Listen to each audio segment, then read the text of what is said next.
والمرسلين.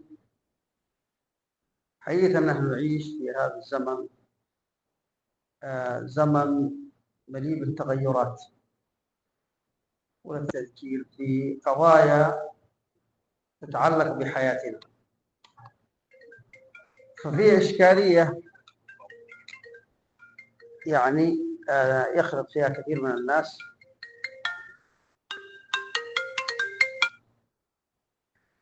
هذه الإشكالية هي العادة والعبادة. العادة ما يعاوده الشخص أي يرجع إليه مرة بعد أخرى، وما استمر عليه الناس على حكم المعقول، وهي والعرف بمعنى الواحد، وتعني المداومة. إن أحب الأعمال إلى الله ما دوم عليه وإن قل، وقيل لكل امرئ من دهره ما تعود. ومن أسباب استقامة العبد في سيره إلى الله أن يكون له طاعات يلازمها ويحافظ عليها ويعتادها، لا يفرط فيها ولا يتهاون ولا يتكاسل عنها، ويضبط ما يفعله. هذه النقطة المحورية بين ما نعتاده وما هو عبادة، وهل العبادة تتحول إلى عادة. ويضبط ما يفعله ويعتاده من العبادات بحضور القلب، ويتقرب به إلى الله، ويلازم الصبر حال العمل. يلازم العبد الصبر عن دواعي التقصير، ويلازم الصبر مع استصحاب ذكر النية وعلى حضور القلب بين يدي المعبود، وألا ينساه في أمره. فليس الشأن في فعل المأمور، بل الشأن كل الشأن ألا ينسى الآمر حال الإتيان بأمره، بل يكون مستصحبا لذكره في أمره. فهذه عبادة العبيد المخلصين لله، فهو يحتاج إلى الصبر على توفية العبادة حقها وبالقيام بأدائها وأركانها وواجباتها وسننها، وإلى الصبر على استصحاب ذكر المعبود فيها. ومما يعتاده العبد الذي هو يرى أنها عادة، وقد تطغى عليه العادة وينسى أنها عبادة رتب عليها الأجر والثواب، وفي تركها العقاب. ومما يعتاده العبد علاقاته بمجتمعه وبمن حوله، وما يظهره من ود ومحبة واحترام.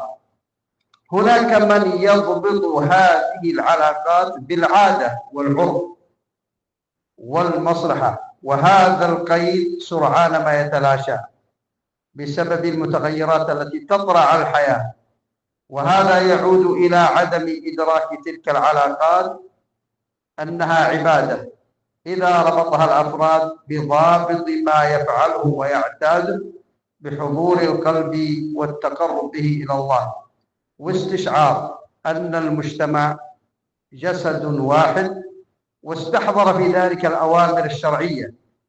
قال رسول الله صلى الله عليه وسلم: مثل المؤمنين في توادهم وتراحمهم وتعاطفهم.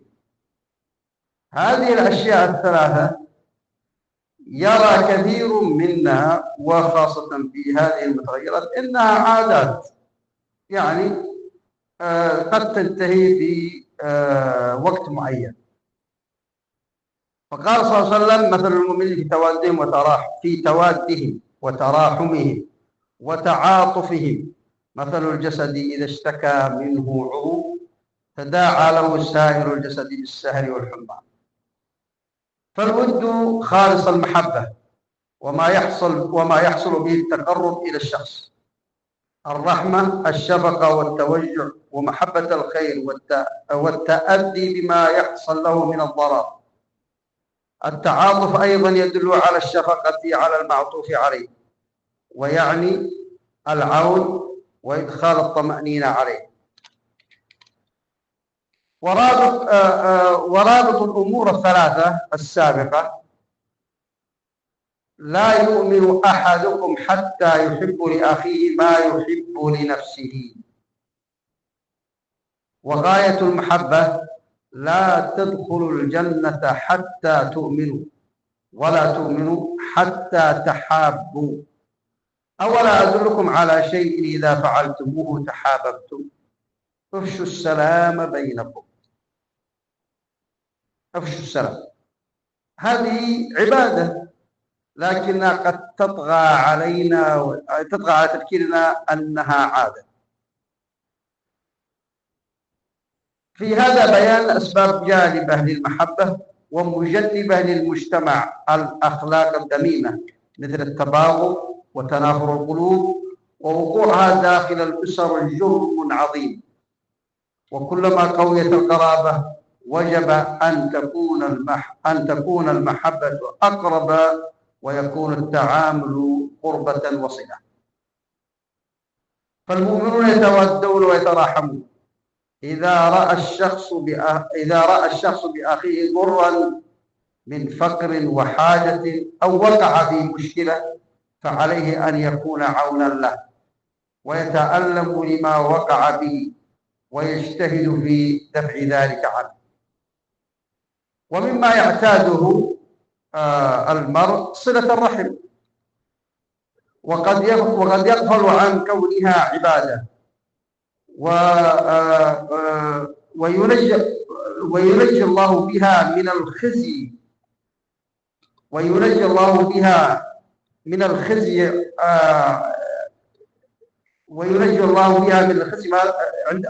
فعندما نزل رسول الله صلى الله عليه وسلم من حراء قال لخديجة: قد خشيت على نفسي. قالت: كلا، أبشر، فوالله لا يخزيك الله أبدا. ليش؟ إنك تصل الرحم. وقد قال الرسول صلى الله عليه وسلم: يا أيها الناس أفشوا السلام وأطعموا الطعام وصلوا الأرحام وصلوا بالليل والناس نيام تدخلوا الجنة بسلام. فصلة الرحم توثق عرى القرابة، وتزيل الشحناء، وتزيد في الأعمار، وتعمر الديار، وتبارك الأرزاق. من سره أن يبسط له في رزقه وينسأ له في أثره فليصل رحمه. فصلة الرحم من أفضل الطاعات التي يتقرب بها العبد إلى ربه، وقد أمر الله بها وحذر من قطعها، وجعل قطعها موجبا للعذاب، ووصلها موجبا للمثوبة. والأرحام هم أقارب الإنسان، وكل من يربطهم رابط نسب. إذن أحببت أن أشير إلى هذه الأشياء التي نحن نمارسها في حياتنا، قد تتغلب عليها العادة ولا نستشعر، ولا نستحضر الأجر والثواب فيها، ونستحضر أنها عبادات تؤدى لله عز وجل. نسأل الله عز وجل أن يوفقنا لما يحب ويرضى. صلى الله وسلم على نبينا محمد. الحمد لله رب العالمين، وصلى الله وسلم على سيدنا محمد. كنت أفكر إيش أتكلم، لكن سبحان الله رأيت تغريدة بعد المغرب، فقلت مناسب أننا نتكلم عن موضوعها. هذه تدل على أن يجب أن يتدارس، خاصة في هذا الوقت، ولا سيزول. ولا ينفع أن نقول نحن بلاد التوحيد، ونحن ما ينفع. الحرب شديدة الآن. من قبل ما كان في شيء يغزو، لكن دحين يغزوك في الجوال كل حاجة. المهم هذا مذيع كبير ويغرد في قناة، فقاعد يمدح لقاء حصل بين مذيع ومذيعات فيمدح اللقاء هذا في التغريدة هذه ويقول إنه هذا اللقاء من شدة جماله كأنه من الإسقاط النجمي. هيا شوف كيف يرمي هذا الكفر في التغريدة ويروح، وهو من أبناء هذا البلد ومن أبناء التوحيد. ليش؟ لأنه ما يعني أصبح الآن الحرب على التوحيد وأنت ما تدري، وأنت ما تدري، تمشي تغريدات، تمشي عقائد، وهكذا. هذا له أتباع بالملايين. كيف يعتقد هذا بالإسقاط النجمي؟ كيف هذا في وسط المسلمين ويعتقد بالإسقاط النجمي؟ ما هو الإسقاط النجمي؟ الآن عندنا ناس تعتقد في النجوم، والله يعتقدون في النجوم، والرسول صلى الله عليه وسلم حذر من الاعتقاد في النجوم وتعليق الحوادث الأرضية بالنجوم، وأن من اعتقد أن للنجوم تأثير في الأرض فهذا كفر. لكنهم الآن ايش يسوون؟ يسمونه بغير اسمه، جايبين حاجة يسمونها الإسقاط النجمي. ايش الإسقاط النجمي؟ هذا الإسقاط النجمي فرع من البرمجة اللغوية العصبية. يجي ويخليك تنام تنويم مغناطيسي عبر التنويم المغناطيسي في البرمجة هذه، ثم ايش؟ ثم تخرج بجسدك الأثيري عن جسدك الطيني، ويطلع الجسد هذا ايوه يقظة.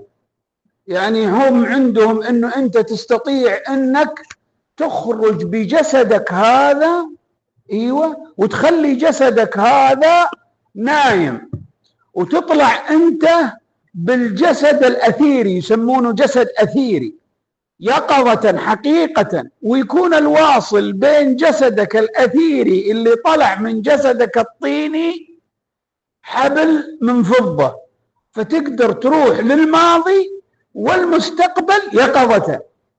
هذا الإسقاط النجمي. كفر ما بعده كفر.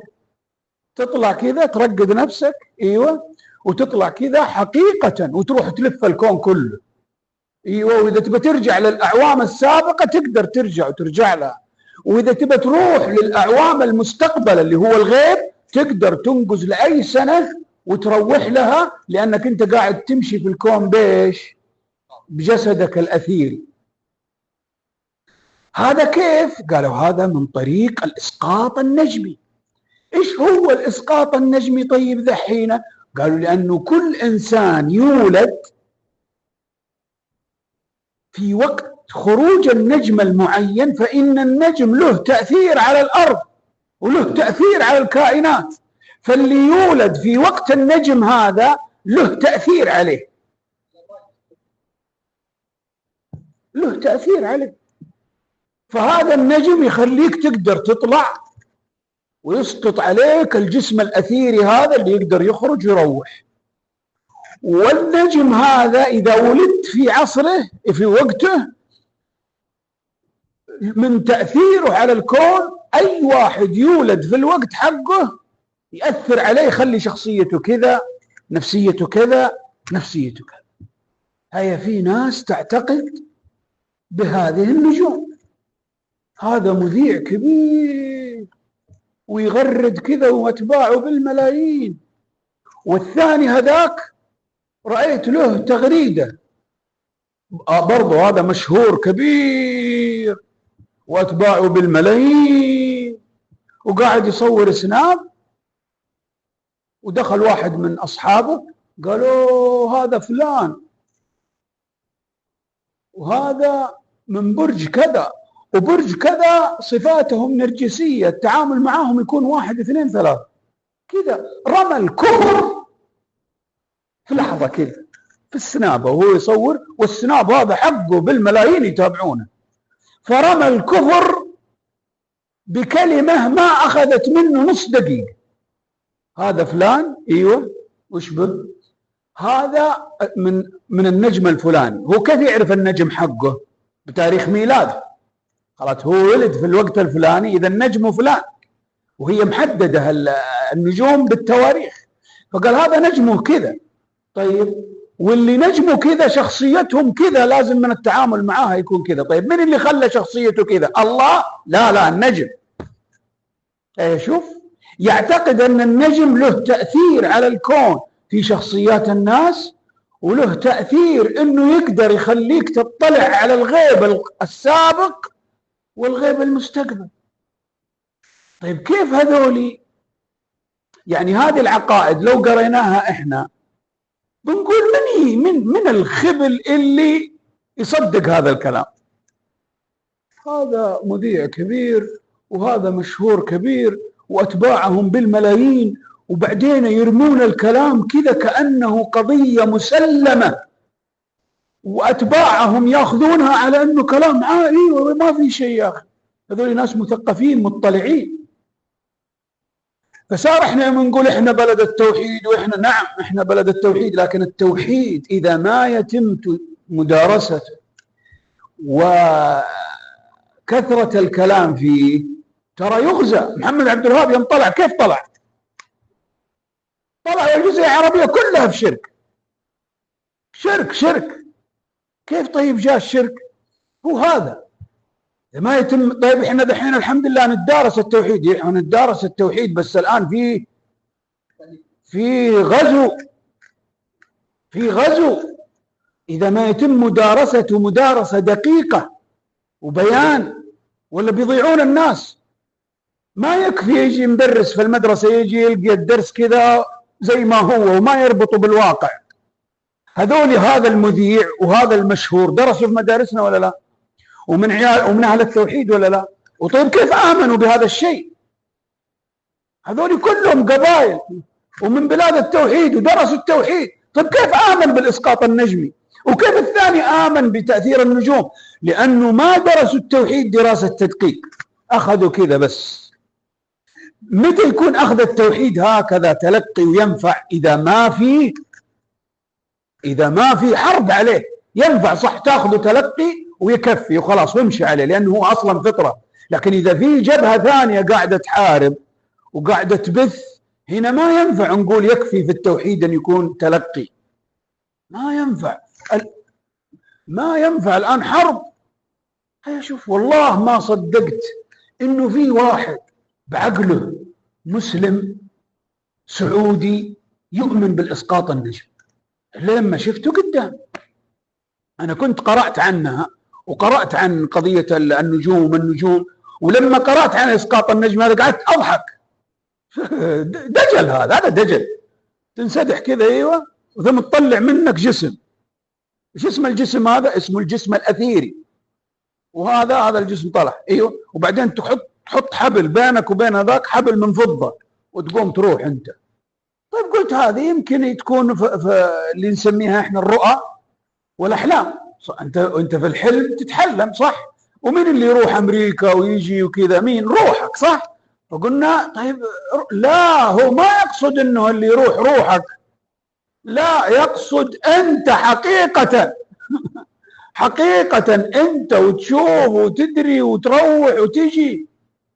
فجاءوا بشيء يعني من الكفر، لأن فيه ادعاء علم الغيب، لأنه يقول تقدر تروح المستقبل وتشوف وش بيحصل في المستقبل. ودائما عندنا الأنفس مجبولة على حب معرفة المغيبات. دحين العالم قاعدة تحلل ايش بيحصل، إسرائيل بتضرب ولا ما بتضرب، من الثاني، من بعد نصر الله، من بعد هاشم صفي الدين، من الناس تبي تعرف صح؟ يقعدون طالعين لك المنجمين، ليلى عبد اللطيف هذه والله متابعينها في السعودية بالملايين، وتيجي تطلع تقول بيحصل كذا، والمكان الفلاني بيتدمر، والمكان الفلاني بيحصل فيه كذا، وفي السنة هذه سوف يموت رئيس دولة ما أبغى أقول اسمه. مين هذا اللي قاعد يتابع هذه؟ في أحد من بلاد التوحيد يدافع هذه؟ هذه تدعي علم الغيب. يا متابعينها بالملايين ويستضيفونها في القنوات، وهي كذا تدعي علم الغيب. بكرة بيموت فلان، الشهر الجاي بيحصل كذا، الحرب بيحصل فيها كذا. يا لطيف، في ناس من أهل التوحيد تؤمن تصدق هذا؟ فيه. ليش؟ لأنهم ضحكوا عليهم، هم ما درسوا التوحيد دراسة تدقيق، وهذول دخلوا عليهم بإيش؟ لا هذه ما تدعي علم الغيب، هذه فلكية. شوف يعطونها اسم، هذه فلكية. يعني إيش فلكية؟ هذا علم النجوم، علم عظيم له ضوابط وله قواعد وله ما عندنا في الإسلام إحنا زي كذا. من اقتبس شعبة من النجوم، النبي صلى الله عليه وسلم يقول من اقتبس شعبة من النجوم فقد اقتبس شعبة من السحر. ما عندنا، ما يعلم ما في غيب إلا الله. كيف هذه تعرف ما سيحصل؟ طيب يا أخي هي من باب التوقعات. لا، المحللين السياسيين اللي يحللون سياسي، هذا يقول لك حصل كذا ويحللها ويتوقع. هذه ما تتوقع، هذه تقول بيحصل كذا بدون تحليل وبدون أي شيء كذا، ولها أتباع. طيب وين الرسول يقول من أتى كاهنا فصدقه بما يقول فقد كفر بما أنزل على محمد؟ فيه ناس تتابع. والسبب من أبناء التوحيد، والسبب ما درسوا التوحيد دراسة تدقيق. التوحيد كان ينفع يلقن تلقين عام إذا ما في أحد يجابه هذا التوحيد لأنه يوافق الفطرة. لكن إذا كان هناك أناس ينقضون هذا التوحيد ويأتون ويحاربونه بأسماء جديدة، هنا لا بد التوحيد يصير فيه يدرس بتدقيق. جاء واحد من ضمن هؤلاء يقول لك وقع كذا أعرف وش بيحصل عليك بعد 10 سنوات. صدقوه عندنا ولا ما صدقوه؟ والله صدقوه، صاروا يسوون دورات لهم اسمه دورات البرمجة اللغوية العصبية، دورة الجرافولوجي، بتوقيعك أعلمك وش بيحصل عليك بعد 10 سنوات. صدقوه عيالنا ولا ما صدقوه؟ والسبب درسوا التوحيد، ما لم يدرس التوحيد دراسة تدقيق وتمحيص وبيان. فإذا كان فينا من يصدق بالإسقاط النجمي ويصدق بالنجوم، والله هذا معناته أنه في كارثة. لابد أن يدرس التوحيد دراسة تدقيق وتحقيق حتى لا نفقده ويروح. نسأل الله السلامة والعافية. وصلى الله على نبينا محمد وعلى آله وصحبه وسلم. أما بعد، فانتهينا في الأسبوع الماضي من تفسير سورة الفاتحة، ليس تفسير يعني بعض الفوائد، ولعلنا الآن نأخذ بعض الفوائد من بداية سورة البقرة. أولا، سورة البقرة سورة عظيمة ورد فيها فضائل خاصة. النبي عليه الصلاة والسلام يقول اقرأوا البقرة وآل عمران، اقرأوا البقرة فإن أخذها بركة وتركها حسرة ولا تستطيعها البطلة. يعني لا تستطيع، البطلة هم السحرة، لا يستطيعون النفوذ في قارئها. وأخبر النبي صلى الله عليه وسلم أن الذي يقرأها أو إذا قرأت في بيت لم يقربه الشيطان 3 أيام. لكن إذا خلى البيت من قراءة القرآن ومن سورة البقرة بالأخص عشش فيه الشيطان فأفسد الأخلاق والطباع ونشر المشاكل. فلهذا تقرأ بين الحين والآخر في البيوت حماية وحفظ له. وهي سورة عظيمة اشتملت على أركان الإسلام وأركان الإيمان وذكر طوائف الناس كلهم. فبدأها سبحانه بقوله ألف لام ميم. وألف لام ميم هذه من الحروف المقطعة، الله أعلم بمراده. والتمس بعض أهل العلم معنى هذه الحروف المقطعة فقالوا إنها تحدي وإعجاز للكفار، أن هذا القرآن يتألف من هذه الأحرف التي يتألف منها كلامكم وأنتم أهل الفصاحة والبلاغة، لكن لا تستطيعون أن تأتوا بمثله. ذلك الكتاب لا ريب فيه، أي لا شك فيه. بل هو مشتمل على اليقين موصل إلى اليقين لمن تدبره وأقبل عليه. هدى للمتقين. في نفس السورة بعدها قال الله هدى للناس، هنا قال هدى للمتقين. فلماذا خصص؟ هل هو هدى للمتقين ولا لكل الناس؟ هو في حقيقته وفي ذاته هدى لكل الناس، لكن لا ينتفع به إلا المتقين. ولهذا على قدر تقواك وإقبالك على الله والطاعات وبعدك عن المعاصي يفتح لك في القرآن فتنتفع به. طيب من هم المتقين؟ وصفهم الله مباشرة، وصفهم بأنهم أصحاب عقيدة صحيحة وأعمال صالحة. فالمتقين هم الذين اعتقدوا العقيدة الصحيحة وأتوا بالأعمال الصالحة، لأنه قال فيهم الذين يؤمنون بالغيب، هذا عقيدة. ودخل في الإيمان بالغيب أركان الإيمان كلها.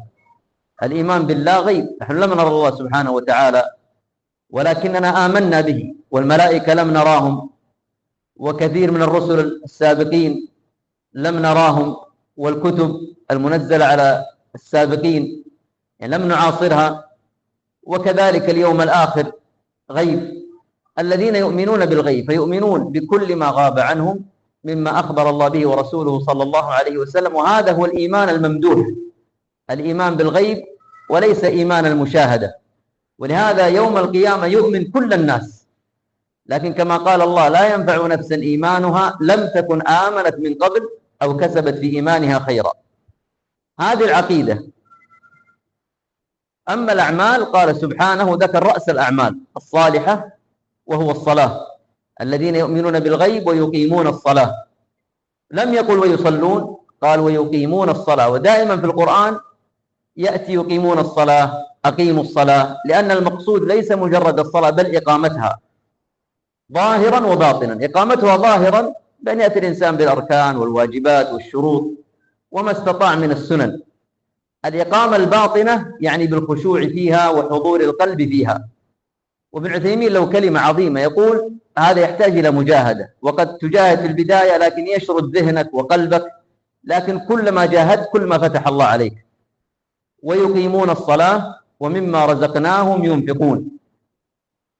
ومما رزقناهم ينفقون يعني بعض ما رزقناهم، ففيه أنه ليس المطلوب من العبد أن ينفق كل ما رزقه الله. وفيه تنبيه على شكر نعمة المنعم بأنه هو الذي رزقك، فمن الشكر على هذه النعمة وعلى هذا الرزق أن تنفق منه ابتغاء وجه الله. ومما رزقناهم ينفقون يدخل في هذا النفقات الواجبة مثل الزكوات والنفقات على الأهل، وكذلك الصدقات المستحبة. ودائما يقرن الله بين الصلاة والنفقة في القرآن، أقيموا الصلاة وآتوا الزكاة، لأن الصلاة يعني هي إحسان في حق الله، أو هي الصلة بين الخالق والمخلوق. والنفقات والصدقات هذه إحسان إلى عبيد الله. وعنوان سعادة العبد إخلاصه في عبادة الله وسعيه في نفع عبيده. والذين يؤمنون بما أنزل إليك يعني القرآن والسنة. السنة تدخل في هذا، لأنه كما قال حسان بن عطية كان جبريل ينزل بالسنة كما ينزل بالقرآن. ولهذا القرآنيين لم يؤمنوا بما أنزل على النبي عليه الصلاة والسلام. وكذلك أهل البدع عندهم نقص في التقوى، لأن الله وصف المتقين بأنهم يؤمنون بالكتاب والسنة، ومن لوازم الإيمان بالسنة اتباعها ظاهرا وباطنا. وأنزل الله، ومما يدل على أن السنة مقصودة هنا أن الله قال وأنزل الله عليك الكتاب والحكمة، يعني الكتاب والسنة. وهنا قال في وصف المتقين والذين يؤمنون بما أنزل إليك وما أنزل من قبلك. وما أنزل من قبلك هذا الكتب السابقة، صحف إبراهيم والتوراة والإنجيل والزبور، الكتب التي أنزلت على الأنبياء قبلنا. والإيمان بها يعني اعتقاد أن الله أنزل على كل رسول كتاب، وأنها جاءت لهداية البشرية، وأنه كان يجب الإيمان بها على من أنزلت عليهم. أما بعد نزول القرآن فالقرآن نسخ ما قبله. ولهذا لو كان صاحب التوراة بنفسه موسى عليه السلام حي، وكانت التوراة غير محرفة لم يسعه أن يتبعها ويترك القرآن. بل عيسى عليه السلام الذي أنزل عليه الإنجيل إذا جاء في آخر الزمان لا يحكم بالإنجيل لأنه نسخ بشريعة النبي عليه الصلاة والسلام، بل يحكم بشريعة النبي عليه الصلاة والسلام، كما قال الله مصدقا عن القرآن مصدقا لما بين يديه من الكتاب ومهيمنا عليه، يعني حاكم عليه ونسخ الكتب السابقة. وبالآخرة هم يوقنون، خص الإيمان بالآخرة بالذكر لأهميته، وإلا الإيمان بالآخرة يدخل في الإيمان بالغيب ويدخل في يؤمنون بما أنزل إليك، لكن خصه لأنه من أعظم أسباب ثبات العبد وعدم انحرافه، ومن أكبر البواعث على الطاعات. وبالآخرة هم يوقنون، الذي يوقن بالآخرة لأن الآخرة هي اسم لكل ما يكون بعد الموت، فالذي يوقن بالقبر وبالبعث والجزاء والحساب والصراط والجنة والنار لابد أن يؤثر هذا في عمله فيجعله من المتقين. ثم قال أولئك على هدى من ربهم، أتى بحرف على الذي يدل على الاستعلاء، ودائما يأتي حرف على مع الهداية، وإذا جاء الضلالة يأتي بحرف في الذي يدل على أن صاحب الضلالة محتقر ومنغمس في ضلالته، وإنا أو إياكم لعلى هدى أو في ضلال مبين. أولئك على هدى، ونكره أنه هدى عظيم، يعني من جاء بعقيدة صحيحة وبأعمال صالحة من ربهم، إشارة إلى أن هذا ليس من جهدهم أو ذكائهم، بل محض هداية وتوفيق من رب العالمين. وأولئك هم المفلحون، حصر الفلاح فيهم، والفلاح هو أجمع كلمة تدل على الفوز بكل مرغوب والسلامة من كل مرهوب. وأولئك هم المفلحون، فأثابهم الله سبحانه ثوابين: ثواب عاجل وهو الهداية، وثواب آجل وهو الفلاح، وأعظمه الفوز بجنات النعيم والنجاة من النار. هذا، وصلى الله على نبينا محمد وعلى آله وصحبه أجمعين. كيف حالك؟